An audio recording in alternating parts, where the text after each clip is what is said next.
Հնդկաստանի Շրինագար քաղաքում գտնվող Ինդիրա Գանդիի հուշահամալիրի այգու կակաչները ծաղկել են։ Սա հրաշալի տեսարան է զբոսաշրջիկներին գրավելու համար։ 1.7 million 17 lakh։ Ցուցադրվելու է 1.7 միլիոն կակաչ։ Կակաչներից բացի կցուցադրվեն նաև գարնանը ծաղկող բոլոր մյուս սոխակավոր բույսերը։ Կակաչների բազմերանգ դաշտերը դարձել են քաղաքի հիմնական զբոսաշրջային գրավչությունը։ Անցած տարի մոտ կես միլիոն մարդ է այցելել այս վայրը։ Այգին, որը տեղակայված է Զաբարավան լեռնաշղթայի ստորոտին եւ այնտեղից տեսարան է բացվում դեպի Հնդկաստանի Ջամու եւ Քաշմիր շրջանի Դալ լիճը, զբաղեցնում է 30 հեկտար տարածք։ Կակաչների շարքերն այնքան հեռու են ձգվում, որքան մարդու աչքը կարող է տեսնել։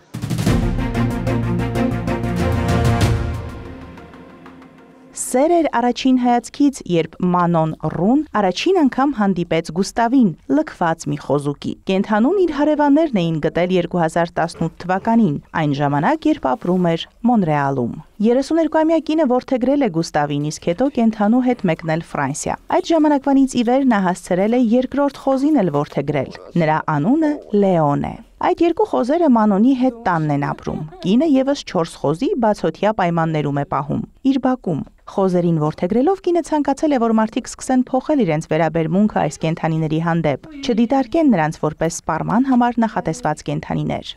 Quand Gustave a été abandonné par sa première famille, Յուրաքանչյուր մարդով հանդիպել է Գուստավին, մի պահ գիտակցել է, որ նա շատ հետաքրքիր կենդանի է։ Ես կուզեի, որ մարդիկ խոզի մեջ ավելին տեսնեին, քան պարզապես որպես միս օգտագործվող կենդանի։ Ֆրանսիայի արևմտյան Գենգան քաղաքում գտնվող Մանոնի տանը, որտեղ կենդանական ծագման մթերքներ չեն սպառվում, 6-ամյա Գուստավին եւ 1 տարեկան Լեոնին վերաբերվում են այնպես, ինչպես կվարվեին կատվի կամ շան հետ։ Նա կերակրում է իր ընտանի կենդանիներին, լողացնում նրանց, տանում է զբոսանքի մոտակա գյուղական արահետներով։ Նրանց տալիս է խաղալիքներ, այդ թվում փոքրիկ դաշնամուր եւ նույնիսկ սովորեցրել է նստել, թափ տալ իրենց եւ շրջվել։ Մանոնն իր խոզերին նաեւ իր աշխատավայր է տանում։ Գործընկերները նույնպես սկսել են շատ սիրել իր ընտանի կենդանիներին։ Խոստովանում են, որ աշխատանքային միջավայրն ավելի հանգստացնող է դարձել խոզերի ներկայության շնորհիվ։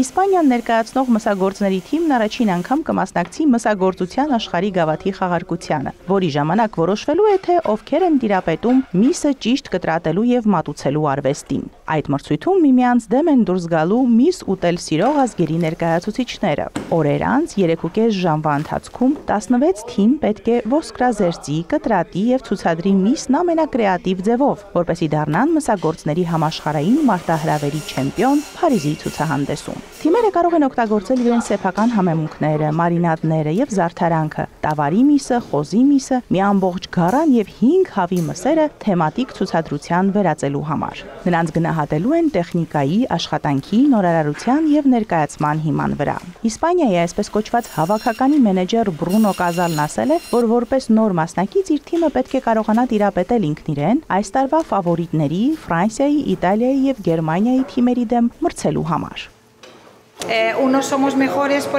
Մեզանից ոմանք լավ են օրինակ խոզի միս կտրատելու մեջ, մյուսները տավարի մսի վարպետ են։ Յուրաքանչյուրս ունի իր ուղղվածությունը, իսկ ես լավ եմ նորարարական ցուցադրության մեջ։ Ամեն մեկը մի ուժեղ կողմ ունի եւ այն ներկայացնելու է մրցույթի ժամանակ։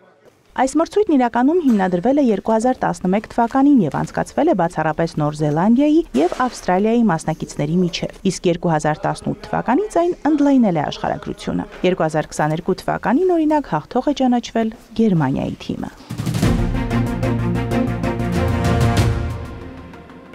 Իռլանդացի ֆերմեր Ջո Ֆելանը 2 ալպակա է տարել ծերանոց։ Տեղի բնակիչներն ու աշխատակիցներն իրենց հեռախոսներով շտապել են լուսանկարել կենդանիներին։ Ամեն օր այստեղ հաստատ ալպակա չես տեսնի։ Նրանք նաև մեծ հաճույքով շոյել են սև ու սպիտակ կենդանիներին։ 1 տասնամյակ առաջ 64-ամյա ալպակա Ջոն, ինչպես նրան տեղացիներն են ասում, թողել է իր գրասենյակային աշխատանքը եւ որոշել ֆերմեր դառնալ։ Նա այժմ ծագումով հարավամերիկացի այս բրդոտ կենդանիների 71 առանձնյակից բաղկացած հոտ է պահում։ Ֆերմերը որոշել է իր կենդանիների օգնությամբ, այսպես ասած, կենդանաթերապիա ապահովել ծերանոցներում ապրող տարեցների եւ հատուկ կարիքներ ունեցող մարդկանց համար։ Տարեցներն ու հատուկ խնամքի կարիք ունեցող մարդիկ կարողանում են զգալ այս կենդանիներին, նայում են նրանց մեծ, հսկա, շագանակագույն աչքերին ու հանգստանում են։ Նույնիսկ կարողանում են լսել, թե ինչ ձայներ են կենդանիներն արձակում։ Մենք աշխատում ենք նաև դպրոցների հետ։ Ուսուցիչները մեզ ասում են, որ ալպականները շատ լավ ազդեցություն են թողնում հատուկ կարիքներ ունեցող երեխաների վրա։ Ֆելանն ի սկզբանե ուսումնասիրել է գյուղատնտեսության ավելի ավանդական տեսակները, որոնցով իր ընտանիքը զբաղվել է հարյուրավոր տարիներ շարունակ, բայց շատ շուտով հասկացել է, որ այդ գործով չի կարող ապրուստի բավարար միջոցներ վաստակել։ Փոխարենը նա սկսել է ուսումնասիրել գյուղատնտեսության այլընտրանքային տարբերակները եւ սկզբում այս գործը հիմնելու համար 7 ալպակա է գնել։ Այժմ կենդանիների թիվը հասցրել է 71-ի։ Ջոյի ֆերմայում հիմա 11 մարդ է աշխատում։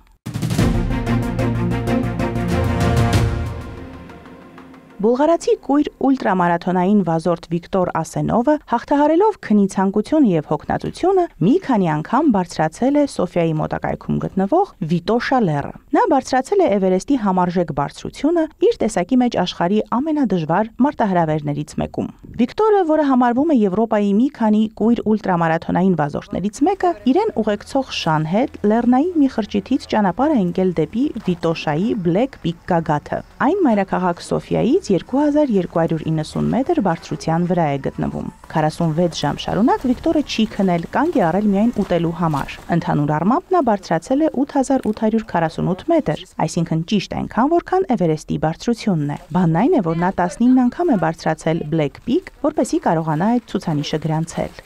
Էվերեստինգը պահանջն այն է, որ չքնես։ Չես կարող մեկ անգամ բարձրանալ գագաթը, հետո քնել, հաջորդ օրը նորից բարձրանալ։ Պետք է դա անել 19 անգամ անընդմեջ։ Վիկտորն ասում է, որ իր շունթերին քաղաքային պայմաններում է մարզվել եւ չնայած դրան հրաշալի ուղեկցող է իր համար։ Արդյունքում շունը եւ նրա տերը կարողացել են պատվով հաղթահարել այդ անչափ դժվար մարտահրավերը։